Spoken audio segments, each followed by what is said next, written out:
questions. So it'll be interesting to see how those evolve as well. Yeah, there's some huge startups now that basically just clean training data Yeah. of all the garbage.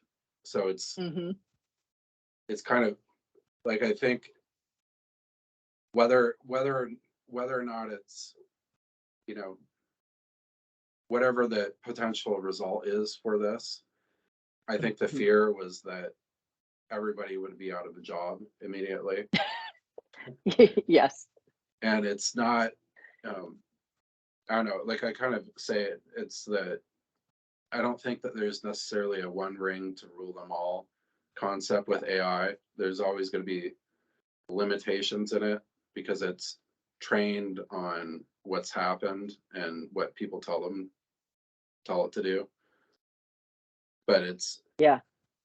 I don't know, life is accelerating so quick in the technology space, and this is quite a interesting time to be alive. You know, the fourth industrial revolution is here, and just what I've seen over the last year, especially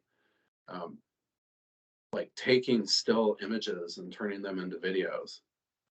Yeah. And it's just kind of mind blowing that you could do something like that in 15 minutes. Yep. Yeah.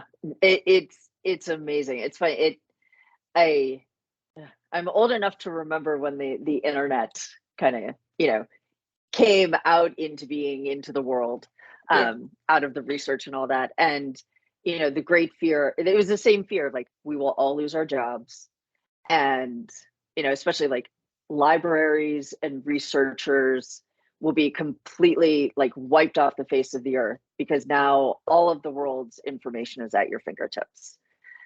And like, we still have libraries and we still have researchers and they've adapted, right? And so it's like, no, AI isn't going to take our jobs. AI will change how we do our jobs and what we need to do.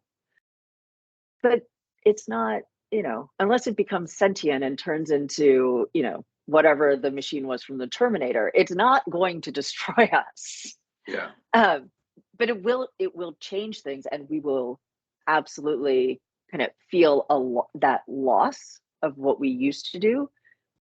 But what we lose, we will gain somewhere else. Yeah. It's kind of like that, almost the Renaissance period, I feel, all over again, where, I mean, maybe so in the last industrial revolution, it was really a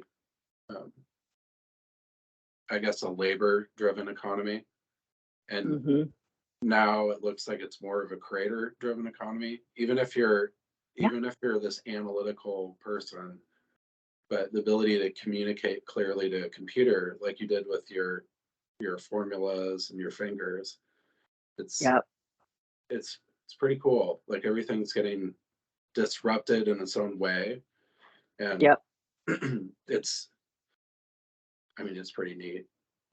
Yeah. No, I think back to, I think it was this summer, I think it was the Iowa World Fair, that somebody entered a piece of art that they had used Midjourney to create, and it won the blue ribbon in the art category. And there was all this uproar because it's like, well, this isn't art, you used AI to create it.